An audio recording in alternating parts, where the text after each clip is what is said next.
Hello guys, welcome to Yagya investment academy. My name is Kamal और मेरे साथ है आस्था। एंड आज हम जिस कंपनी की बात करने वाले हैं वो है केमिकल सेक्टर की एक कंपनी जिसका नाम है नवीन फ्लोरीन। केमिकल सेक्टर लोगों को बहुत कम समझ में आता है बिकॉज उसका बिजनेस और मॉडल काफी कॉम्प्लेक्स है। तो आज हम इसको बहुत ही सिंपल वे से ब्रेक डाउन करने वाले हैं। इससे पहले ये वंडरफुल एपिसोड्स का सेकंड लास्ट एपिसोड है, यानी कि episode 9। So please watch out all other episodes जिनकी लिंक आपको नीचे डिस्क्रिप्शन में मिल जाएंगे। Without wasting any time, let's start with Naveen fluorine. तो कमल, जब मैं नवीन फ्लोरीन को देख रही हूँ तो इसकी रेटिंग मुझे काफी एक्साइटिंग लग रही है। ठीक है, वैल्यूएशंस रेड है, उनको हम नीचे डिस्कस करेंगे। तो जब मैं श्योर। ये समरी चार्ट को देख रही हूँ तो मैं देख रही हूँ कि स्टॉक 52 वीक के काफी पास है, 52 वीक हाई के। इसका पीई माय गॉड इतना ज्यादा है, प्लेज्ड है बहुत ज्यादा। इसका ईवी बाय एबिटा भी बहुत ज्यादा है। मुझे मतलब ओवर प्राइस्ड कंपनी लग रही है। What do you have to say? देखो, केमिकल सेक्टर में जो अभी कंपनीज हैं, वो जो स्पेशलिटी केमिकल्स में स्पेशली जो ऑपरेट कर रही है ना कंपनियां, सबका पी काफी हाई है, क्योंकि जो फ्यूचर उनकी इंडस्ट्री ग्रोथ एक्सपेक्टेड है due to tailwinds in the sector. इसीलिए उनका पी सबका ही ज्यादा है compare to the basic chemicals company. Okay, तो इससे हमें एक चीज तो पता चल गया कि it's not only Naveen fluorine जिसका पीई ज्यादा है, उसकी इंडस्ट्री ही ऐसे परफॉर्म कर रही है। तो जैसे कि हमारा फॉर्मेट है, सबसे पहले हम समझते हैं कि नवीन फ्लोरीन करती क्या है। आज सबसे पहले हम इंडस्ट्री को समझ लेते हैं, क्योंकि काफी लोगों को इंडस्ट्री समझ में ही नहीं आती है। तो पहले हम केमिकल इंडस्ट्री ऑपरेट कैसे करती है वो मैं आपको समझा देता हूँ समराइज मैनर में। ओके, तो पहले हम इंडस्ट्री समझ लेते हैं ताकि हमारे लिए कंपनी समझना इजी हो जाए। Okay, so this is our correct. Industry. Basically chemical industry को हम दो पार्ट में बाइफरकेट कर सकते हैं, basic chemicals and speciality chemicals. Basic chemicals जो होते हैं ना, वो 80% ऑफ दिस इंडस्ट्री फॉर्म करते हैं, एंड स्पेशलिटी केमिकल्स 20% फॉर्म करते हैं। अब आप पूछोगे कि बेसिक केमिकल्स होते क्या हैं। बेसिक केमिकल्स वो होते हैं जो बहुत ही कमोडिटाइज मार्केट है, बहुत हाई क्वांटिटीज में यूज होते हैं, लो R&D रहती है उनमें। और स्पेशलिटी केमिकल्स एग्जैक्टली उनका वाइस वर्सा है। बहुत ज्यादा R&D वाइज प्रोडक्ट रहते हैं, काफी ज्यादा कैटलिस्ट प्रोडक्ट रहते हैं, और उनको बहुत ही कम क्वांटिटीज में यूज किया जाता है, क्योंकि उनकी R&D क्वालिटीज इतनी ज्यादा होती है कि उनकी कम क्वांटिटीज में ज्यादा रिएक्शन हो जाते हैं। ऑफ कोर्स, अगर हम स्पेशलिटी केमिकल्स को भी बहुत ज्यादा यूज करने लगेंगे तो अल्टीमेटली बेसिक नहीं बन जाएंगे। करेक्ट करेक्ट, वही इस इंडस्ट्री का प्रॉब्लम हो सकता है फ्यूचर में आने को, जो आपने अभी पॉइंट आउट कर दिया। ओके, इस इंडस्ट्री का ग्रोथ प्रोस्पेक्ट क्या है अब जब हम इंडस्ट्री डिस्कस ही कर रहे हैं? अगर हम स्पेशलिटी केमिकल्स की बात करें तो एक्सपेक्टेड ग्रोथ रेट जो ग्लोबली है वो 6% है। But okay. क्रिसिल ने इंडिया की जो ग्रोथ रेट है वो 12% बताई है, यानी कि exactly double. Okay, which is okay. Also amazing. या बट क्यों ये अगर ग्रोथ रेट डबल एक्सपेक्टेड है, क्योंकि चाइना जो लास्ट 2 डेकेड्स में केमिकल इंडस्ट्री में एक सुपर पावर बन गया था, हम्म। उसने अभी अपनी केमिकल इंडस्ट्री पे काफी ज्यादा रिस्ट्रिक्शंस लगा दी हैं। तो ग्लोबली जो मैन्युफैक्चरिंग कंपनी सिर्फ चाइना पे डिपेंडेंट थी, वो अब अपना एक दूसरा मैन्युफैक्चरिंग हब ढूंढ रही है, जो उनको low raw material cost and low labour cost पे अपने प्रोडक्ट मैन्युफैक्चर करके दे सके, जिसकी ऑब्वियस चॉइस इंडिया है। Of course. बट कमल, अगर मैं पूछूं कि अगर आप मेरे को थोड़े से उसमें एक्सप्लेन कर सको कि चाइना में एक्चुअली ऐसी प्रॉब्लम आई क्या कि सबको had to shift from China to, they had to look for a new country all together. जैसे जैसे एक कंट्री की ग्रोथ होती है, उसकी जीडीपी की ग्रोथ होती है, तो वैसे वैसे वहां का केमिकल सेक्टर बहुत ज्यादा बढ़ता है। तो जैसे जैसे केमिकल सेक्टर की ग्रोथ होती है ना, वहां पे एनवायरमेंट को थोड़ा उनके पोल्यूटेंट्स हार्म करने लगते हैं। तो जब चाइना ने इस प्रॉब्लम को रियलाइज किया, तो उन्होंने जो केमिकल कंपनीज को बेनिफिट्स दिए हुए थे, उन बेनिफिट्स को रिस्ट्रिक्शंस में बदल दिया। ये उनके लिए सबसे बड़ा डिसएडवांटेज हो गया। बट इंडिया के लिए एडवांटेज हो गया। Correct correct. ओके, तो इससे हमें समझ में आता है कि इंडस्ट्री को कितना अच्छा टेलविंड है, एंड इसी के कारण हमने इसको ग्रीन रेटिंग दी है बिकॉज इंडिया का potential in terms of industry, chemical industry काफी अच्छा ग्रो कर रहा है। Now Kamal, correct. Coming back to Navin Fluorine क्या करती है? देखो, इससे पहले मैं आपको बताता हूँ कि लिस्टेड प्लेयर्स इंडिया में कहाँ कैसे बाइफरकेटेड है। ओके। लिस्टेड प्लेयर्स इंडिया में ऐसे बाइफरकेटेड हैं कि कुछ प्लेयर्स इंपोर्ट सब्सटीट्यूशन पे फोकस कर रहे हैं, यानी जो प्रोडक्ट चाइना में मैन्युफैक्चर होते हैं, वही सेम प्रोडक्ट इंडिया में लो कॉस्ट पे मैन्युफैक्चर करके बेच रहे हैं। जैसे अतुल लिमिटेड हो गया, दीपक नाइट्राइट हो गया, इनका फोकस मोर यहाँ पे है। Second okay. बाइफरकेशन है क्रैम्स इंडस्ट्रीज। क्रैम्स इंडस्ट्रीज यानी जो दूसरे ग्लोबल कंपनीज को प्रोडक्ट सिर्फ मैन्युफैक्चर करके देते हैं अपनी मैन्युफैक्चरिंग कैपेबिलिटीज के कारण, जिसमें से एक नवीन फ्लोरीन भी है। थर्ड बाइफरकेशन है जो स्पेशलिटी केमिकल्स बनाते हैं, स्पेशलिटी भी प्रोडक्ट्स बनाते हैं, ये उनमें भी एक नवीन फ्लोरीन का एक पार्ट है, क्योंकि ये कंपनीज अपनी R&D फैसिलिटीज को लीवरेज करके नए प्रोडक्ट बनाती है, जो मार्केट में अभी अवेलेबल नहीं है या बहुत ही कम क्वांटिटीज में अवेलेबल है। अंडरस्टूड। तो नवीन फ्लोरीन का कोई मार्केट शेयर है, मतलब क्या वो एक सब्सटैंशियल मार्केट शेयर होल्ड करती है इंडिया में? हाँ, वो जो उनका उनका एक बिजनेस जो गैस बिजनेस है, वहां पे कंपनी का बहुत अच्छा मार्केट शेयर है। एंड इनऑर्गेनिक फ्लोराइड बिजनेस है, एंड स्पेशलिटी केमिकल्स बिजनेस में भी कंपनी का बहुत ज्यादा मार्केट शेयर है। एंड कंपनी को ज्यादा कंपटीशन किससे फेस करने को मिलता है? कंपनी के प्योर प्ले अगर बिजनेस वाइज अगर कंपटीशन देखा जाए तो एसआरएफ से है। Main competition SRF, clean science, विनती ऑर्गेनिक वगैरह से है। ओके। तो मतलब हमने इस कंपनी को ग्रीन रेटिंग इसलिए दी है बिकॉज उसका मॉडल काफी ज्यादा डाइवर्सिफाइड है, काफी करेक्ट। बेटर है, कंपटीशन में भी एक स्ट्रॉन्ग होल्डिंग रखता है, एंड क्या करेक्ट। कहते हैं, इसके लिए भी काफी ज्यादा टेलविंड्स हैं आने वाले फ्यूचर में। तो मतलब करेक्ट। अगेन ग्रीन रेटिंग का हकदार बनता है नवीन फ्लोरिन।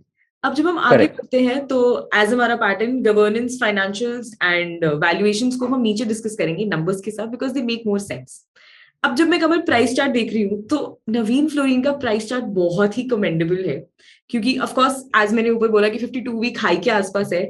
ऐसा क्या हो रहा है कंपनी में कि कंपनी का प्राइस चार्ट इतना कमेंडेबल है? देखिए, इसके लिए हमको कंपनी का रेवेन्यू जनरेशन समझना पड़ेगा कि कंपनी का बिजनेस बहुत ज्यादा मोटेड बिजनेस है।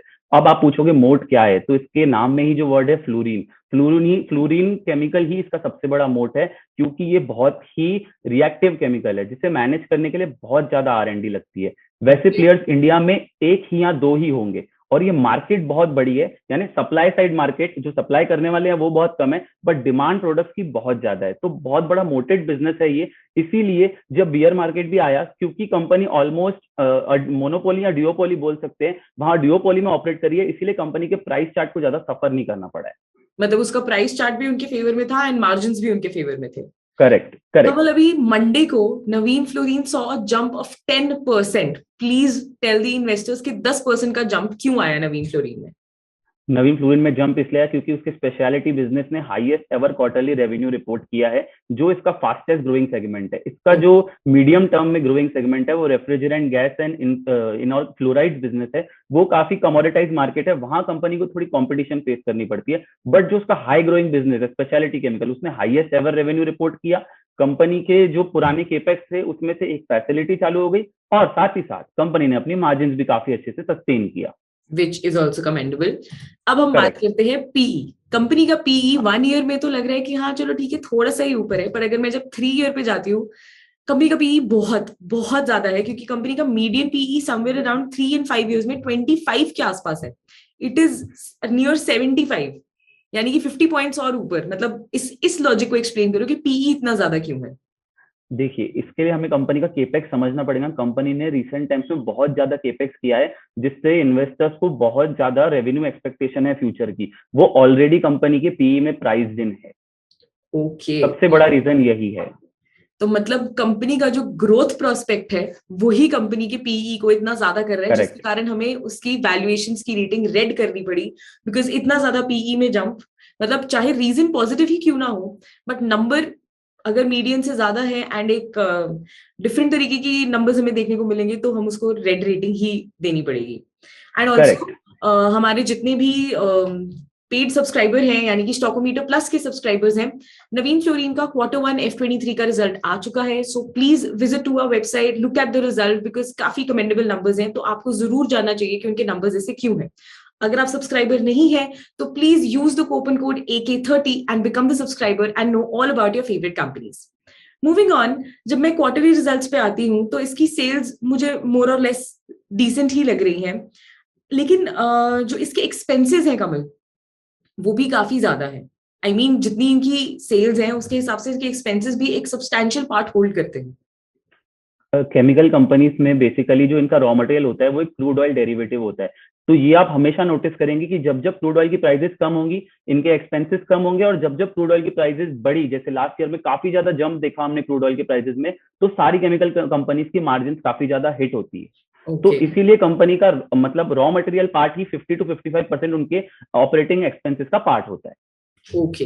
ऑपरेटिंग प्रॉफिट भी कंपनी के लिए जहां पे एक डिसेंट ग्रोथ शो कर रहा है, मतलब बहुत ही जिसको बोलते हैं ना एक ग्रेजुअल, धीरे धीरे शो कर रहा है। और करेक्ट। वहीं उनके करेक्ट। ऑपरेटिंग मार्जिन जो है कमल, वो मतलब काफी स्टेगनेंट है, मतलब ना अगर ज्यादा बढ़े भी नहीं है तो गिरे भी नहीं है। मार्जिन स्टेगनेंट इसीलिए है क्योंकि क्रूड ऑयल जब गिरेगा इनके मार्जिन बढ़ेंगे, और क्रूड ऑयल जब बढ़ेगा इनके मार्जिन हिट होंगे। बट कंपनी अभी करंटली बैकवर्ड इंटीग्रेशन पे वर्क कर रही है, ताकि कंपनी अपने मार्जिन को फ्यूचर में काफी ज्यादा बेटर करे। कमल, मैं एक चीज ये देख पा रही हूँ कि जो इनके टैक्सेस हैं, ठीक है, मतलब आई थिंक क्वार्टरली में इतना नहीं पता चलेगा, अगर मैं इनका वाई ऑन वाई चीजें देखूं, इनके टैक्सेस में मुझे बहुत ज्यादा ऐसे एक जंप देखने को मिल रहा है, कभी एकदम बढ़ रहे हैं, कभी एकदम कम हो रहे हैं, जिसके कारण अभी अगर आप देखो वाई ऑन वाई बेसिस पे प्रॉफिट बिफोर टैक्स लेस है in the last 2 years, and यहाँ पे वो मुझे ज्यादा दिख रहा है। अगर मैं क्यू ऑन क्यू बेसिस पे देखूं तो it's a reverse story. I mean taxes इतना ज्यादा क्यों रोल प्ले कर रहे हैं, मतलब what is going on with taxes? देखिए, जो मैन्युफैक्चरिंग कंपनीज जो एसईजेड वगैरह में ऑपरेट करती हैं, गवर्नमेंट उनको काफी ज्यादा टैक्स कंसेशन, टैक्स ब्रेक्स देती है, जिसके कारण इनका क्वार्टरली और ईयरली बेसिस पे रेवेन्यू जहां एसईजेड से जनरेट जितना ज्यादा होता है उतने उनको टैक्स ब्रेक्स मिलते हैं। जब कम जनरेट होता है तो उनको टैक्स थोड़ा ज्यादा भरना पड़ता है, इसीलिए इनके टैक्स रेट कॉन्स्टेंट नहीं रहते हैं, काफी ज्यादा फ्लक्चुएशन रहता है उसमें। Okay, for all those SEZ से हमारा मतलब है स्पेशल इकोनॉमिक जोन्स। तो मतलब कि करेक्ट। अगर स्पेशल इकोनॉमिक जोन्स में वो ज्यादा रेवेन्यू जनरेट कर पाते हैं तो उससे टैक्स अकॉर्डिंगली चार्ज होगा, कम करते हैं तो टैक्स करेक्ट। अकॉर्डिंगली चार्ज होगा, which is a fair point. इसीलिए यहाँ पे इनका profit before tax and net profit को मॉनिटर करना बहुत ज्यादा जरूरी हो जाता है, क्योंकि कभी कभी इनमें डिफरेंसेस काफी वास्ट हो सकते हैं। Because of the taxes. Correct, correct. Okay, moving on to the balance sheet. Okay, share capital तो ठीक है, कंपनी के पास बहुत ज्यादा रिजर्व्स हैं, एंड रिजर्व्स तो ठीक है, कंपनी ने एकदम से ही बहुत ज्यादा बोरविंग्स करी है। आई मीन इसको डीकोड करो कि कंपनी के पास इतने रिजर्व्स हैं और कंपनी इतनी ज्यादा बोरविंग्स क्यों कर रही है? जबकि कंपनी 2021 में ऑलमोस्ट डेट फ्री थी, बट उसने हम्म। 2022 में बोरोइंग्स करी है। उसका रीजन है कि कंपनी को करंटली बहुत ज्यादा केपेक्स कंपनी का पाइल्ड अप है, जो कंपनी को केपेक्स करना है। बट अगर आप 2022 में देखेंगे तो कंपनीज ने इबिटा तो जनरेट किया है, बट उनसे उनका cash flow from operation generate नहीं हुआ है, यानी जो कैश इन हैंड है फॉर कंडक्टिंग केपेक्स वो उनके पास नहीं है, क्योंकि उनका कैश ब्लॉक्ड है इन्वेंट्री में और ट्रेड रिसीवेबल्स में, जिसके कारण ही कंपनी को डेट बोरो करके अपना केपेक्स करना पड़ रहा है। ओके, मतलब जिस हम ग्रोथ अपॉर्चुनिटी की बात कर रहे हैं उसके लिए करेक्ट, कंपनी को वो केपेक्स चाहिए, जिसके कारण बोरोविंग्स हो रही करेक्ट, है। And correct. एक और स्टार्टलिंग फिगर जो मेरी सामने आ रही है Kamal, that is capital work in progress. अगर हम यहाँ पे करेक्ट। देखें तो मतलब सिंगल डिजिट से डबल डिजिट तो मुझे समझ में आता है, बट जब वो ट्रिपल डिजिट जा रहा है तो वो कोई 100, 200, 300 का नहीं, सीधा 700 का एक जंप ले रहा है। इतना ज्यादा कैपिटल वर्क इन प्रोग्रेस में जंप चेंज क्यों? ये वही है जो हम बात कर रहे हैं, केपेक्स जो कंपनी ने लास्ट ईयर किया, यही पूरा कैपिटल वर्क इन प्रोग्रेस है। यही आगे चल के फिक्स असेट्स में कन्वर्ट होगा, कंपनी की मैन्युफैक्चरिंग फैसिलिटीज बनेगी। इसी कैपिटल वर्क इन प्रोग्रेस पे इन्वेस्टर्स बैंक कर रहे हैं, जो इनके लिए फ्यूचर में टॉप लाइन जनरेट करेगा। कमल, क्या मैं कह सकती हूँ कि ये जो capital work in progress future में जाके फिक्स एसेट बनेगा, तो अभी ये जो कैपिटल वर्क इन प्रोग्रेस इतना ज्यादा है, this is actually discounted news कि पी इतना ज्यादा क्यों है? करेक्ट, आप बोल सकते हैं ऐसा, क्योंकि यही इनकी future top line and bottom line है। Okay, moving on to cash flows. Cash flows में as I always tell you कि कैश फ्रॉम ऑपरेटिंग एक्टिविटीज है। ऑपरेशनिंग एक्टिविटीज मतलब ऑपरेशन से, जो मेन कोर ऑपरेशन से कैश जनरेट होता है। कमल, बेशक करेक्ट। अभी वो पॉजिटिव है, बट अगर मैं ट्रेंड देखूं तो धीरे धीरे बढ़ता है, बढ़ता है, बढ़ता है, एंड एकदम से 237 से 75 रुपीज पे, मतलब 75 रुपीज कह रही हूँ, 75 करोड़ पे आके वो गिर रहा है। वाई? ये आपको सारी केमिकल कंपनी, सारी मैन्युफैक्चरिंग कंपनीज में नोटिस करने मिलेगा। कंपनीज का बहुत ज्यादा cash flow from operations blocked है इन्वेंट्री और ट्रेड रिसीवेबल्स में, जैसे मैंने आपको बताया। और ये जो कैश फ्रॉम इन्वेस्टिंग एक्टिविटी भी जो आप देख रहे हैं ना, ये एक नेट फिगर है 172 का। कंपनी ने last year capex around 6 crore का किया है, बट कंपनी ने अपने इन्वेस्टमेंट्स बेचे थे, तो वहां से कंपनी को कैश आया, फिर वहां केपेक्स के लिए गया, इसीलिए आपको नेट में फिगर छोटा दिख रहा है। बट अगर यहाँ आप कंपनी का केपेक्स देखेंगे तो 600 करोड़ का केपेक्स कंपनी ने लास्ट ईयर किया है। तो मतलब इन्वेस्टिंग एक्टिविटी तो नेगेटिव इसलिए है बिकॉज कंपनी इन्वेस्ट कर रही है, वो केपेक्स जनरेट करेक्ट, कर रही है। ऑपरेटिंग करेक्ट, एक्टिविटी करेक्ट, इसलिए कम है बिकॉज वही कैश जो है उसका, वो कैपिटल वर्क इन प्रोग्रेस में यूज हो रहा है। Correct? Correct, correct, correct. Okay, understood. मतलब काफी डिफरेंट बिजनेस मॉडल है, आई मस्ट से, बहुत केमिकल ज्यादा। इंडस्ट्री एज अ होल का। ओके, अब मैं हिस्टोरिकल ग्रोथ की अगर बात करूं तो सेल्स ग्रोथ, मतलब मुझे 10% से कम का रिटर्न, 10% से सेल ग्रोथ बढ़ रही है। प्रॉफिट ग्रोथ भी मुझे मोर देन 14% दे रही है इन 10 ईयर, 5 ईयर, 3 ईयर पीरियड्स में। एंड हमारा कैगर तो, ओ माय गॉड, कैगर तो उससे भी ज्यादा कमेंडेबल है। उसका रीजन तो वही है, जैसे हमने डिस्कस किया, इंडस्ट्री टेलविंड्स बहुत ज्यादा है, स्पेशली लास्ट 2016 के बाद से ये मेजर इनके इसमें बहुत ज्यादा रिटर्न्स बन के आए हैं। बट नवीन फ्लोरिन तो पहले से ही ग्रो करा है, क्योंकि कंपनी की सेल्स ग्रोथ और नेट प्रॉफिट ग्रोथ काफी अच्छी रही है constantly for the last decade. Of course, मतलब चाहे केमिकल इंडस्ट्रीज को बेनिफिट अब मिलने शुरू हुए हैं, बट अगर हम नवीन फ्लोरीन को देखें तो पिछले 10 सालों से उनका जो सेल्स है या प्रॉफिट है वो कितना कमेंडेबल है। यानी कि करेक्ट। वो अपने आप मतलब they had already discounted that how much chemical industry is going to grow, which is also again phenomenal. ठीक है। अब करेक्ट। मैं अगर रिटर्न रेशियोज की बात करूं तो आई बिलीव रिटर्न रेशियोज में भी यही प्रॉब्लम आ रही होगी। प्रॉब्लम एज इन की जो केपेक्स कर रहे हैं तो उसके कारण वो जो रिटर्न है वो यहाँ जनरेट नहीं हो पा रहा। मे बी इसका इफेक्ट हमें फ्यूचर में देखने को मिलेगा। करेक्ट। नहीं, एक्चुअली रिटर्न जनरेट हो रहा है, बट एज कम्पेयर टू जितना कंपनी कैपिटल एम्प्लॉय कर रही है, जिसका फ्यूचर में बेनिफिट आने वाला है, उतना बेनिफिट अभी कंपनी को रिटर्न्स नहीं मिल रहे हैं करंटली, क्योंकि capital work in progress convert होने में 2 to 3 ईयर्स का टाइम लगता है, उसके बाद वो असेट्स जनरेट करता है, यानी टॉप लाइन या बॉटम लाइन जनरेट करता है। मतलब कंपनी ने अभी डेट टू इक्विटी उनका बहुत ही कम है बिकॉज अभी ही उन्होंने बोरोविंग्स करनी शुरू की है। But Kamal, interest coverage ratio कितना ही अच्छा है, मतलब प्लीज टेल इन्वेस्टर्स कि इंटरेस्ट कवरेज रेशियो को हम कैसे स्टडी करते हैं। इंटरेस्ट कवरेज रेशियो बेसिकली ये है कि कंपनी के ऑपरेटिंग प्रॉफिट्स इंटरेस्ट की लाइबिलिटी को कवर करने के कितने टाइम्स है, यानी EBITDA is 182 times the interest liabilities which the company has. तो higher the better the logic चलता है यहाँ पे। ओके, तो यहाँ पे तो बहुत ही ज्यादा हायर है, यानी कि कंपनी का इंटरेस्ट कवरेज रेशियो बहुत अच्छा है। तो अगर उन्होंने बोरिंग्स की भी, there is no worry because they have enough cash to pay off their debts. अगर मैं मेजर शेयर होल्डर्स की बात करूं, ठीक है, तो इसमें फॉरेन प्रमोटर्स तो नहीं है, वेराज इंडियन प्रमोटर्स भी काफी स्टेबल है, बस हल्का सा यहाँ पे मुझे सेलिंग देखने को मिल रही है। DIYs एंड FIIs का भी स्टेक काफी stable. Moving on, share holders जिनके पास मोर देन 1% है, उसमें हमारे पास मफत लाल आते हैं, who is actually the main Indian promoter. यहाँ पे हम देख सकते हैं मफत लाल है यहाँ पे भी। उनके अलग अलग जो भी कंपनीज उन्होंने बनाई हुई है, they are having major stake in the company. So now you know कि नवीन फ्लोरीन कौन रन कर रहा है। करेक्ट। फंड हाउसेस में भी काफी स्टेबिलिटी हमें देखने को मिल रही है। एंड कंपनी इवन दो अपना केपेक्स यूज कर रही है, मतलब आने फ्यूचर वाली ग्रोथ में, बट फिर भी company is making consistent efforts to give dividend to its share holder, which is also very good thing. यानी कंपनी अपने सारे के सारे प्रॉफिट्स को अपने पास ही नहीं रख रही है, it is very well balanced, जहां पे वो अपने शेयर होल्डर्स को भी कुछ ना कुछ बेनिफिट दे रही है, एज इन रिटर्न दे रही है, एंड साथ ही साथ अपने लिए कॉन्ट्रीब्यूशन फॉर फ्यूचर भी करते जा रही है। सो तो इसी के साथ हम एंड पे आते हैं। But I want to know, is there anything that the investors should know? चाहे आप उसे हेडविंड कह सकते हो या एक वार्निंग कह सकते हो कि नवीन फ्लोरीन इतनी अच्छी कंपनी है, पर कुछ ऐसी चीजें जो उनको ख्याल में रखनी चाहिए। देखिए, जो कंपनी की जो फ्लोरीन की जो कैपेबिलिटीज है, कंपनी का जो एंड यूजर मार्केट है ना, वो फार्मा और एग्रोकेमिकल्स है, मेजर मार्केट यही है। बस रेफ्रिजरेंट बिजनेस में उनके पास सैमसंग, LG वगैरह के क्लाइंट्स है। कंपनी का क्लाइंट बेस तो बहुत अच्छा है और कंपनी कैपिटल एक्सपेंडिचर भी कर रही है, जो कंपनी के लिए फ्यूचर में जनरेट करेगी। बट अगर कंपनी का केपेक्स डिले हो जाता है तो और कोई कंपनी आके इस अपॉर्चुनिटी का यूज कर सकती है। सेकेंडली, अभी जितने मॉलिक्यूल्स फार्मा और एग्रोकेमिकल्स में जनरेट हो रहे हैं, 30% फार्मा मॉलिक्यूल्स में फ्लोरीन यूज हो रहा है, 50% एग्रोकेमिकल मॉलिक्यूल्स में फ्लोरीन यूज हो रहा है। क्यों? क्योंकि वो उनकी इफिकेसी बढ़ा दे रहा है। तो ये परफेक्ट टाइम है कंपनी को अपनी कैपेबिलिटीज को लिवरेज करने का। तो इन्वेस्टर्स को रेगुलरली मॉनिटर करते रहना चाहिए कि कंपनी के कैपिटल वर्क इन प्रोग्रेस कितना जल्दी फिक्स्ड एसेट्स में कन्वर्ट होकर कंपनी को रिटर्न्स दे रहे हैं। एंड आई थिंक एक और चीज का इन्हें ख्याल रखना चाहिए कि देखो, कभी भी चाइना से, जो चाइना पे वो रिस्ट्रिक्शंस हैं, अगर कभी भी वो रिस्ट्रिक्शंस हटती हैं, so people would always want to go back to their original classic player, जिनसे एक्चुअली ये चीजें शुरुआत हुई थी।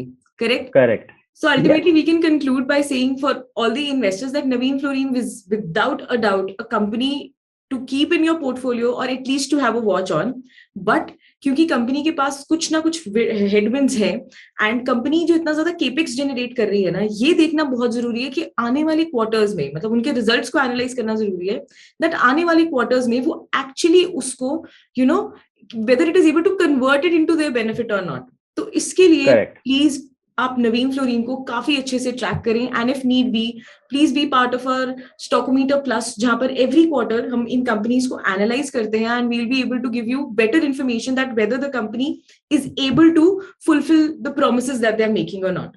Use the coupon code AK30 and subscribe and have a discount of 30%. So this is it, Kamal. Thank you so much for your inputs. I hope आप सबको हमारा ये वीडियो अच्छा लगा होगा. Please do like and share and subscribe so that maximum लोगों को पता चले benefits that they can have from Naveen Fluorine as their stock. Thank you so much. Thank you.